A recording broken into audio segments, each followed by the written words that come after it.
Assalamualaikum warahmatullahi wabarakatuh. Saya Tiara Zulfatur Rahman dari SMP ITK IFA, calon guru penggerak angkatan 11, ingin mempersembahkan aksi nyata tentang modul 1.1 pendidikan menurut pemikiran Ki Hajar Dewantara.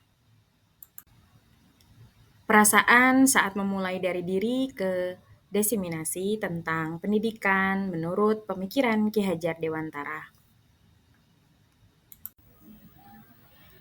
Sebelum saya mengikuti pembelajaran modul 1.1 ini, saya percaya memang bahwasanya setiap murid memiliki multiple intelligence atau kecerdasan majemuk yang berbeda-beda. Mulai dari kecerdasan visual, verbal, logis atau matematika, lalu kecerdasan kinestetik seperti jasmani, kecerdasan musik, kecerdasan interpersonal, kecerdasan intrapersonal, dan kecerdasan naturalistik. 8 kecerdasan ini yang selalu saya tanamkan dalam mindset saat sebelum saya mengajar. Saya berupaya untuk menciptakan pembelajaran dengan mengaplikasikan metode think pair share, jigsaw, to stray, station rotation, dan pembelajaran yang mensupport 8 kecerdasan yang setiap anak miliki.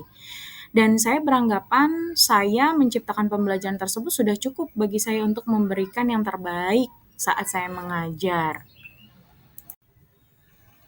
Ternyata setelah saya mengikuti rangkaian pembelajaran di modul 1.1, hal itu barulah sebatas pengajaran, di mana saya hanya memberikan ilmu atau manfaat bagi anak-anak, tapi itu belum semuanya cukup bagi seorang pendidik. Karena seharusnya saya mengerti dua kodrat yang dituliskan oleh Ki Hajar Dewantara tentang kodrat zaman dan kodrat alam yang perlu saya perhatikan sebagai langkah awal saya memberikan pengajaran di kelas.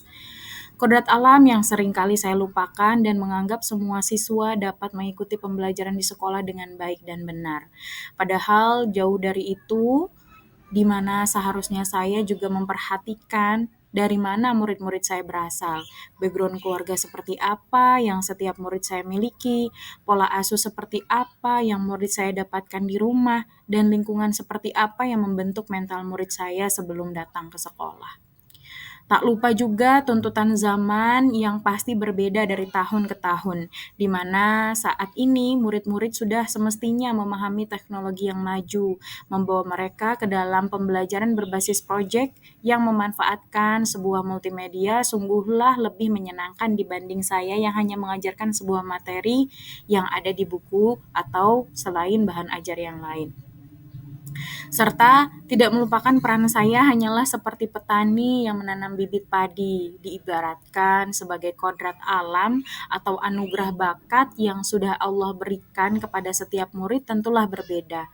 Sehingga saya tidak bisa memaksakan padi tersebut tumbuh menjadi jagung. Sama halnya, saya tidak bisa memaksakan setiap anak harus bisa menguasai pembelajaran yang saya berikan. Jika ternyata anugerah yang diberikan oleh Allah bukanlah pada bidang mata pelajaran yang saya ampu. Setelah saya mempelajari modul 1.1 ini, akhirnya terbesit pemikiran pribadi setelah merefleksikan diri.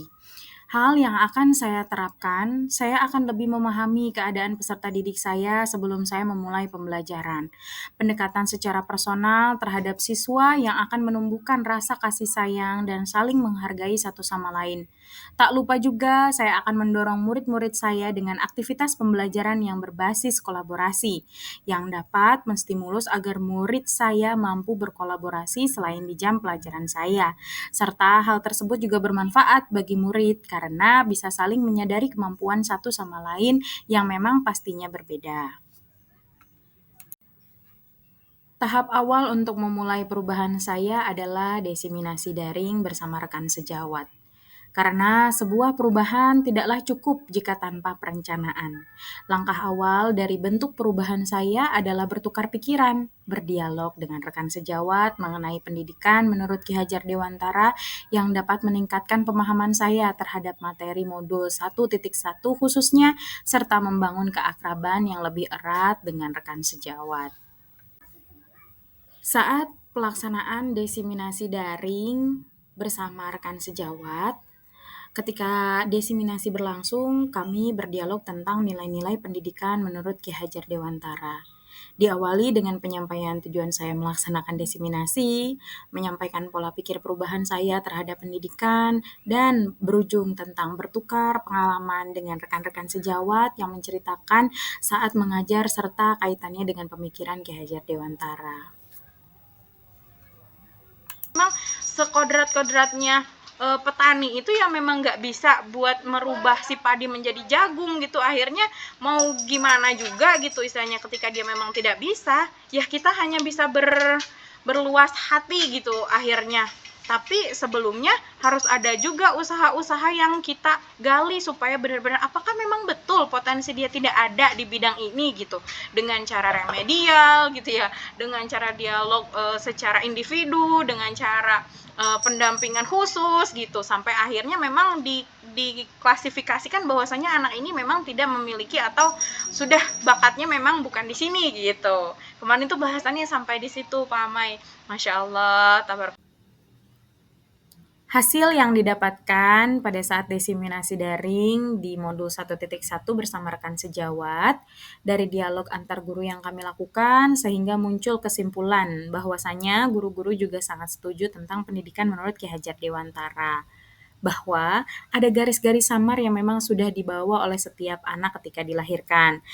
Ada tugas guru adalah menebalkan garis-garis yang baik dan membiarkan garis-garis buruk tetap samar agar tidak menjadi lebih buruk. Namun dengan tuntunan pendidikan yang baik, justru garis-garis buruk tersebut bisa disamarkan dengan garis-garis yang baik terlebih dahulu. Dan di sini bukan hanya peran guru yang menjadi patokan, tapi lingkungan dan pola asuh pun mempengaruhi seperti kembali ke kodrat alam pada setiap murid. Kalau kita bicara kan berarti kan orang tua maunya itu sudah dari sananya gitu. Tapi ternyata sebenarnya itu bisa dikontrol dengan coretan yang mana yang mau ditebalkan gitu. Apakah sikap permainannya atau sikap rajinnya gitu. Jadi sebenarnya memang semua anugerah itu Allah kasih baik dan buruknya. Perlu kita gali mana yang perlu kita pelajari, ajarkan baik ke anak-anak kita di rumah maupun di sekolah adalah yaitu menorehkan hal-hal baik dalam diri mereka yang nantinya mereka bisa berkembang baik di lingkungan mereka di keluarga, di sekolah maupun di waktu mereka besar nanti. Itu aja paling Miss. Masya Allah, ya dapat konklusi, dapat ini ya apa tuh pencerahan dari Bu Rizka, benar. Jadi tugas kita memang hanya menebalkan sesuatu yang memang sudah ada, tapi perlu digarisbawahi juga bahwasanya Berikut ini adalah testimoni dari rekan sejawat ketika ditanyakan bagaimana kesannya tentang diseminasi yang sudah dilaksanakan.